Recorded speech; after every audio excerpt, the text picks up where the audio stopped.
me suis dit, il faut que je trouve un moyen de parler d'économie aux femmes. Et c'est comme ça qu'est né Plan Cash. On va parler argent, on va parler money, on va parler moula, et on va parler du lien entre féminisme et finance. Est-ce que vous vous êtes déjà demandé pourquoi l'argent c'était tabou ? Pourquoi il n'y avait jamais de femmes dans les couvertures des magazines financiers ? Pourquoi perso c'est vraiment pas ma came, les magazines financiers ? Pourquoi les femmes investissent moins et où est-ce qu'on en est niveau égalité salariale ? Moi je me suis posé toutes ces questions, et j'ai aujourd'hui l'honneur d'avoir les réponses de Léa Lejeune, cofondatrice de Plan Cash, le média féministe qui parle de thunes. Bonne vidéo.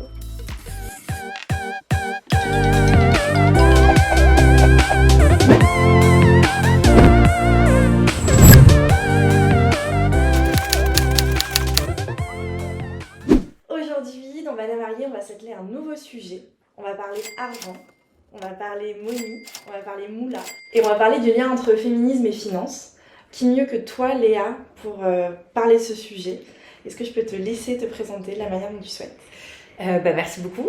Donc je suis Léa Lejeune, je suis journaliste économique depuis 12 ans. J'étais très engagée dans le féminisme très tôt, j'écrivais sur ces sujets-là en parallèle et au fur et à mesure je me suis mise à écrire sur les liens entre le féminisme et l'économie, les oppositions entre le féminisme et l'économie.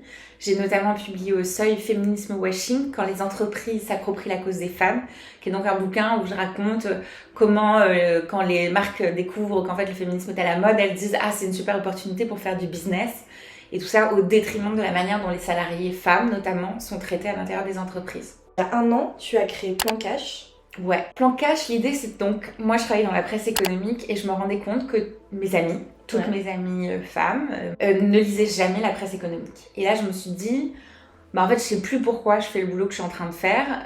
Finalement, comme je travaillais en plus dans un magazine libéral, est-ce que finalement mon quotidien c'est pas d'aider des vieux monsieur riches à devenir encore plus riches ? Et c'est vrai que quand on est très engagé dans le féminisme, comme c'était mon cas, au bout d'un moment, on se demande quel est l'objectif derrière.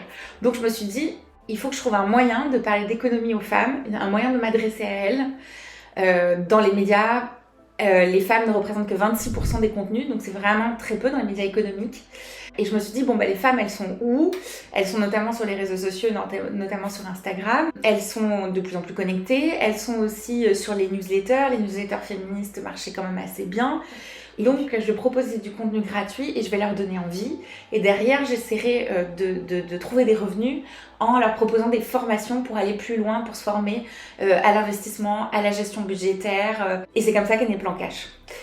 Et donc au début c'était une newsletter et un compte Instagram et bizarrement ça a quand même très bien démarré puisqu'on est passé donc de 0 à 52 000 abonnés en 14 mois et de 0 à 16 000 abonnés sur la newsletter dans le même temps.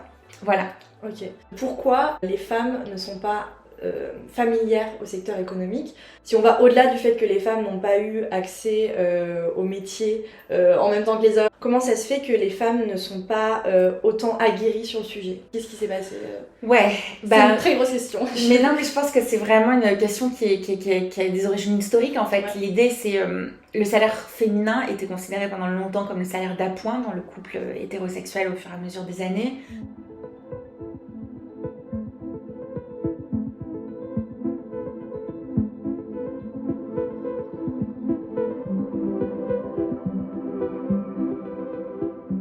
Les femmes travaillaient plutôt à mi-temps. Souvent, il y a eu plusieurs périodes dans l'histoire où il était légal d'avoir un salaire différent pour les ouvrières femmes plutôt que pour les ouvriers.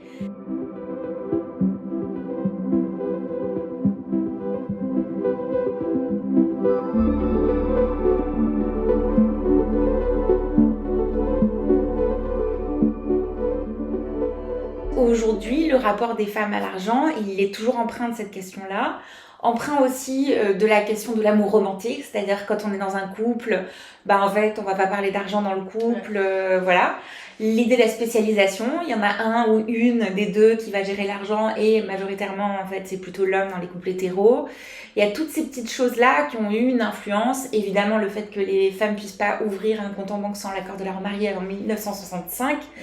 Ça paraît un peu fou aujourd'hui de se dire ça, mais les femmes ont eu le droit d'ouvrir un compte bancaire en leur nom et de travailler sans l'autorisation de leur mari qu'en 1965. Avant, chaque dépôt ou retrait d'argent était soumis à l'autorisation de leur époux ou, le cas échéant, de leur père. D'un homme, quoi. Et ce qui se passe aujourd'hui dans la société, c'est qu'en fait, moins le foyer a d'argent, plus ce sont les femmes qui gèrent, donc les petits budgets du quotidien, dans les familles paupérisées, dans les familles où il y a beaucoup d'enfants, etc.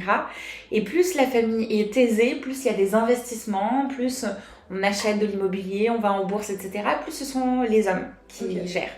Et donc ça, c'est quelque chose qu'il faut changer parce que du coup, ça s'inscrit en permanence dans le quotidien. Et maintenant, comme on a de plus en plus de divorces, de plus en plus de femmes célibataires qui souhaitent le rester, de plus en plus de situations comme ça, il faut vraiment que les femmes soient capables de construire leur avenir et leur futur. Donc Plan Cash, c'est aussi militant. Pour moi, on est une entreprise sociale ou une entreprise engagée. Voilà, donc l'idée d'apporter cette connaissance, cette éducation financière au public qui n'ont pas l'habitude, donc notamment les femmes. Et puis, effectivement, on va porter des revendications sur certains sujets économiques qui nous paraissent évidents. L'accès aux aides sociales pour les femmes, évidemment l'égalité salariale, mais aussi le bien-être des conditions de travail des femmes qui ont les salaires les plus faibles, notamment les personnes qui travaillent au SMIC, les personnes qui travaillent du CARE, qui sont occupées par les femmes.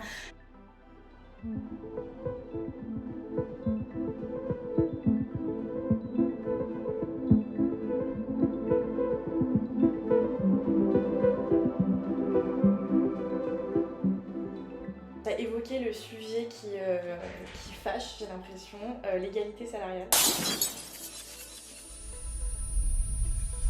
Moi, je suis fascinée par les hommes quand on met le sujet sur la table. En fait, c'est un débat que j'ai souvent avec les hommes et je les trouve hyper renseignés sur le sujet. Enfin, ils écoutent les sources qu'ils veulent, mais je trouve que c'est un débat hyper violent. Il y a énormément d'hommes qui pensent que c'est terminé, que l'égalité salariale est advenue et qu'il n'y a plus de problème. Et du coup, est-ce que tu peux nous faire un petit récap de où est-ce qu'on en est au niveau de l'égalité salariale, même s'il y a différentes fourchettes. Moi aussi, j'ai cru que l'égalité salariale, en fait, c'était le truc qu'on avait obtenu et surtout le truc qu'on avait obtenu dans les mentalités. C'est-à-dire que même si elle n'était pas réelle, je pensais que tout le monde avait compris que c'était un problème. Non, force est de constater que non. Donc les inégalités salariales, on peut les mesurer avec 3 chiffres différents. Le chiffre qui est avancé par le gouvernement, il est d'environ 9%. Donc ça, c'est l'écart de salaire entre une femme et un homme d'à peu près du même âge et du même diplôme qui occupe, même niveau de diplôme, qui occupe le même poste. Donc ça, c'est ce qu'on appelle en fait la discrimination pure. C'est vraiment la partie qu'on n'arrive pas à expliquer vraiment. Après, tu as la différence de salaire entre les hommes et les femmes dans le privé, qui est d'environ 18%, on va dire. Et qui va en fait reposer notamment sur les postes qui sont occupés. Donc les hommes vont travailler dans des secteurs économiques plus porteurs, dans des métiers plus techniques, dans les nouvelles technologies, dans l'industrie. Les femmes vont travailler dans le care, les services, etc., qui sont donc moins rémunérateurs. Et après, il y a un autre chiffre qui est vraiment celui avancé par exemple par la CGT, qui veut vraiment résorber toutes les formes d'inégalité salariale. Et là, c'est en prenant en compte aussi le fait que les femmes sont beaucoup plus à temps partiel, qu'elles occupent beaucoup plus des CDD. Et là, c'est un écart de 25% au total. Et donc, c'est un écart qui est important parce qu'en fait, finalement, c'est l'écart réel. C'est quand tu prends une femme et un homme d'à peu près le même âge, en fait, c'est ça, l'écart au quotidien de salaire. Et ça va être important pour le bien-être au quotidien, pour l'accès à la santé, pour l'accès à la formation, pour rebondir après un divorce. Tu parles de couple et de mariage et je trouve ça intéressant parce qu'on est quand même dans un format qui s'appelle Bonne à marier. Pour t'expliquer, le point de départ de quand j'ai choisi ce nom, c'est d'abord parce que j'en avais marre de cette expression et donc c'est une expression ironique. T'es bonne à marier quand tu sais faire la vaisselle et quand tu fais à manger, mais c'est aussi parce que moi je pense que le mariage c'est un échange économico-sexuel et que il n'est pas forcément libérateur pour les femmes. Et toi tu dis que le couple, en tout cas j'ai vu et je t'entends là, tu dis que le couple c'est un gouffre financier pour les femmes. Comment on l'explique en fait Alors il y a 2 choses intéressantes dans ta question. Déjà, le couple est un gouffre financier pour les femmes, oui, parce qu'il y a effectivement cette différence de quelles sont les dépenses que font l'homme et la femme dans un couple hétérosexuel traditionnel. Donc ça, c'est ce que disent à la fois les travaux de Lucille Quillet dans Le prix à payer et de Tichou Lecoq dans Le couple et l'argent. Donc là, l'idée, ça va être de dire qu'en fait, les femmes vont faire les dépenses courantes du quotidien. Je te parlais tout à l'heure de la gestion du budget, donc ça revient un peu sur la même idée. Titi Lecoq appelle ça les pots de yaourt. Okay. Donc c'est le fait de dépenser des petits trucs comme ça, de faire des dépenses pour correspondre aux critères de beauté physique qui sont demandés dans un couple hétérosexuel. Donc le fait d'aller chez l'esthéticienne, le fait d'aller chez le coiffeur avec un prix différencié entre les hommes et les femmes. Ça, on le sait aussi. Voilà. Et à côté, finalement, les hommes qui vont faire plutôt, et surtout dans les couples aisés, les dépenses d'investissement pour l'avenir, la dépense de la voiture, la dépense pour les vacances, et qui va rappeler 8 fois dans son couple que c'est lui qui a payé les vacances. Non, mais ça, c'est vraiment fou. Mais dans les exemples qu'elles racontent, toutes les deux autrices, là, c'est vraiment ça qui se passe, quoi. Et il y a aussi cette chose, c'est que en tant que féministe, finalement, on a perçu pendant des années le mariage comme un asservissement. Non seulement un échange économico-sexuel, mais aussi un asservissement, une dépendance, etc. Donc aujourd'hui, si tu regardes autour de toi, énormément de féministes ne vont pas choisir le mariage. Elles vont choisir le pacte ou le concubinage. Et ben, en droit financier, c'est ce qui te protège le moins. En tant que féministe, en voulant garder notre indépendance, ne pas nous marier, par moment, on se met soi-même dans la panade financière. Et ça, je pense que c'est quelque chose qu'on n'est pas au courant. Ouais, clairement. Voilà. En fait, l'idéal, ce serait quand on se met dans une relation qui dure, de se dire, voilà, on a la conversation de est-ce qu'on va habiter ensemble. Un jour, on a la conversation de on veut des enfants ou pas. Et ben un jour, il faut qu'on ait la money talk. Il faut qu'on ait la conversation de qu'est-ce qu'on va faire de notre argent. Si on décide de pas se marier, ben en fait, est-ce que tu es au courant que toi, tu peux y perdre ceci, cela. Bref, un peu tous ces trucs-là qui sont pas glamour, qui sont pas romantiques. Pas forcément envie de... Mais qu'il faut se poser. Ok. Surtout maintenant qu'on gagne nos vies par nous-mêmes.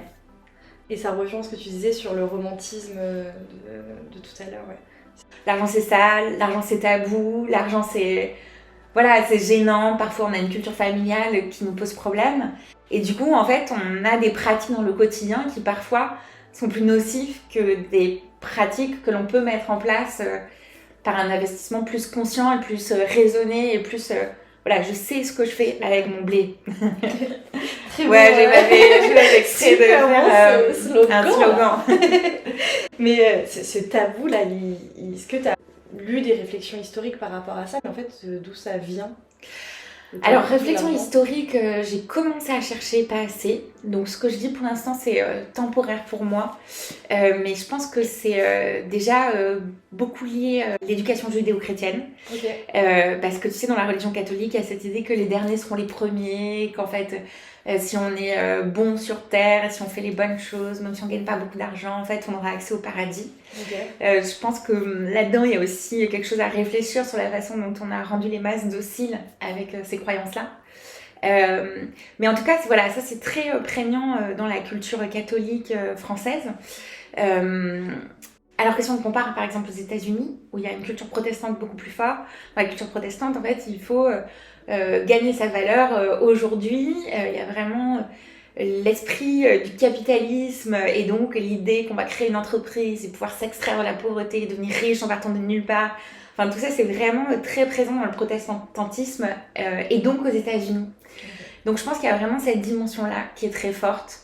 Et je me suis retrouvée très souvent avec des amis issus de classes bourgeoises très éduquées qui ne voulaient pas parler d'argent, ne voulaient pas parler d'économie. Parce qu'en fait, chez eux, en fait, on ne le faisait pas. Alors qu'en fait, quand on croise certaines personnes, par exemple en situation d'immigration, ou des familles originaires des Antilles, on va être vers des personnes qui vont être vachement moins sur le tabou et beaucoup plus vers j'ai besoin de parler d'argent, de gagner de l'argent, de négocier mon salaire, d'investir pour pouvoir m'émanciper parce que justement, moi, je ne vais pas hériter. Okay. Donc en fait, il y a toutes ces dynamiques-là qui jouent. Et à cela, j'imagine qu'il s'ajoute le côté une femme qui est ambitieuse, en fait, ça fait... Soit j'ai l'impression que c'est encore une manière très stéréotypée, soit un repoussoir, soit ça fait peur, enfin je sais pas. Il y a encore quelque chose qui se joue dans l'ambition et les femmes. Effectivement, c'est un truc qui reste. La manière dont on va percevoir les femmes de pouvoir comme moins sympathiques. La manière dont une femme qui négocie son salaire peut être perçue négativement. Donc il y a plein de petits mécanismes comme ça qui jouent, qui font que en fait, on est coincé quoi. Si on le fait pas, on est coincé. Et si on le fait, on peut être mal perçu dans plein d'ambiances de travail, etc. C'est fou. Il y a aussi les figures d'exemple. Je pense à Christine Lagarde. On sort souvent par rapport aux femmes et à la place la place des femmes dans des métiers de pouvoir, en fait. Je trouve qu'on reprend fortement cet exemple. Qui vient forcément invisibiliser les autres, qui donne en fait cette impression que les femmes accèdent aux métiers de pouvoir, alors que ce n'est pas encore le cas. Enfin, dans les comex, on n'a pas du tout encore l'égalité dans les grosses boîtes, quoi.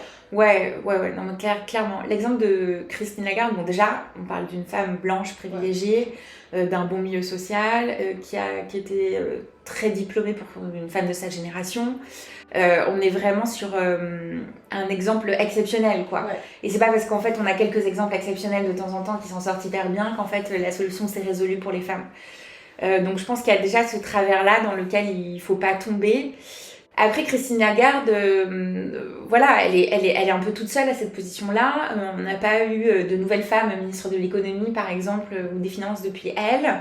Et puis, ce qui est important aussi, c'est de regarder vraiment est-ce que ça bouge à toutes les strates.